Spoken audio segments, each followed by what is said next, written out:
Soggy Sunday, and it will not ease up for a while. Meteorologist Robb Ellis is here with a real-time weather alert. Rob? Yeah, the early part of the day was certainly better than what we're dealing with right now, and I think we've got through about midday tomorrow to deal with a lot of different conditions, and I want to walk you through some of the timing of which conditions are going to be the worst at what time. So let's start with where we are currently on the radar.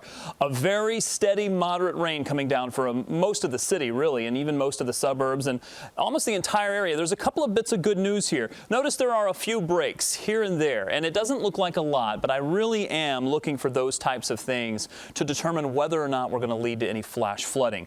Any breaks from some of the heaviest rain will allow a little bit of drainage so that if more heavy rain comes in, there's not as much to pile up. It's not so much how much rain has fallen, it's the rate at which it falls that determines flash flooding for the most part. There is some of the very heavy rain that's coming down right now from Morris and points to the south. This whole batch of heavier rain is going to pretty much move east. That's good news, because if it sits over the same area, we could really get into some flash flooding concerns. But as long as there's a little bit of movement with that, I'm optimistic that we will see things not necessarily lead to as much flash flooding as we could see. Here's satellite and radar tracker. About an hour from now, we'll see that whole area move. It'll move pretty quickly to the east so that by 9 or 10, we've maybe gotten a break and maybe some more heavy rain. I am hoping this is a little bit more off and on, especially as we get through about 10 or 11 o'clock, because that would certainly improve the conditions.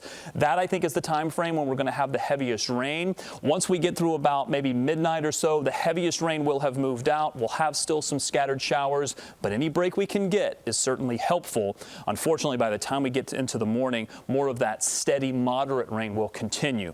By about midday tomorrow, most of the rain is wrapping up. Unfortunately, that's when the winds are going to be the highest, and I'll talk a little bit more about winds here coming up.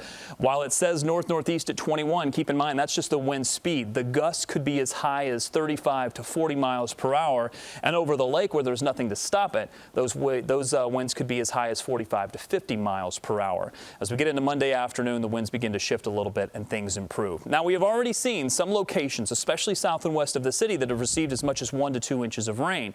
We are going to add on top of that another 1 to 2 inches of rain, which means that some of you are going to end up with 2 to 3, maybe even 4 inches of rain in a couple of isolated spots. This is the reason why we have the flash flood watch. If you were watching yesterday, and I know you were, you probably saw that we didn't have most of Cook County in that. We had the lower third of it in.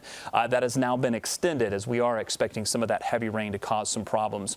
Winds are already gusting to 43 miles per hour, and this is not the peak of when we expect the winds the strongest. From midnight tonight through about 3 p.m. tomorrow, I think these gusts could be as high as 45 to 50 miles per hour on the lake. On the lakefront, they're going to cause some problems when it comes to some waves. We already have 7-foot waves being reported.